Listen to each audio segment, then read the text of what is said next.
Pray that Almighty God will give you the much needed peace and comfort during this very difficult time. I also pray that those that committed this heinous act may never know peace. That the pain the death of this young man has caused to his family, to his friends, may haunt his perpetrators. Then confirmed reports indicate that Mr. Richard was attacked by non-assailants at about 11 p.m. last night and was pronounced dead when he was taken by one of his friends and well-wishers to El Bagonia Hospital, where he passed on upon arrival at around 2 minutes past midnight. Although the circumstances surrounding this man, most for have not been yet established, it is believed that Mr. Otieno was headed home when these unknown assailants accosted him outside the gate of his rented apartment, attacked him, inflicting serious injuries on him, led to his death. May I state that for the record, I have known Richard throughout my political career, and he has been a true champion on issues affecting youth, affecting women, and those less privileged in the society. His contributions to the social-political welfare of the community, living within the larger Moro constituency in Nakuru County by extension, have been profound and have impacted many lives.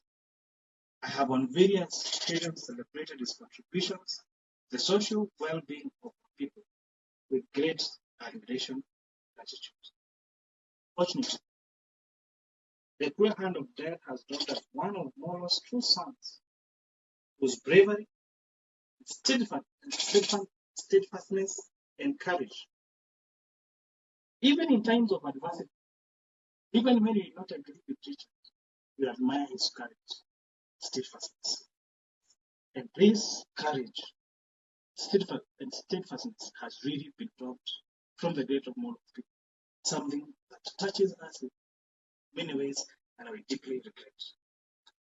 May I assure my constituencies that I have been in communication with the Rift Valley Regional Criminal Investigation Officer, the Nakuru security team, and the Moro security operators, demanding that there should be expeditious investigations into this.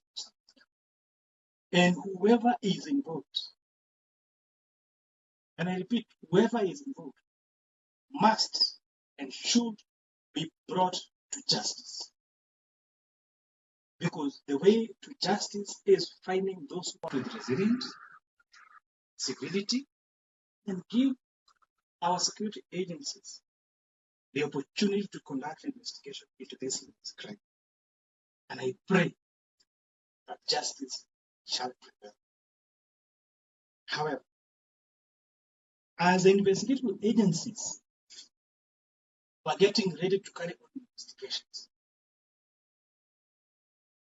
some people have gone to the mortuary,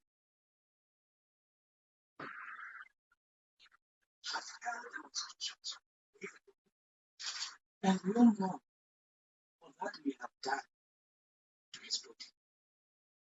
I urge our investigative agencies to also put these people to account, because no one should stand between us and knowing the truth behind the death of Richard Otieno.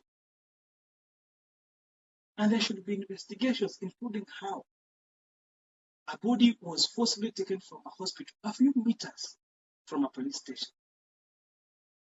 There should be investigations as to what may have been the intentions of mutilating the body, maybe to hide evidence of what may have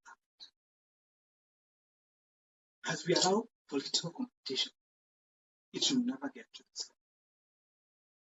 The people of Moro have seen what political intolerance can do.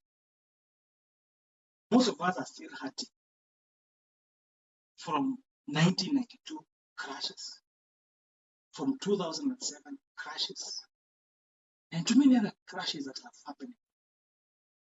We should not allow this to happen. We must condemn. And please, our security operators, bring to book those that send these young souls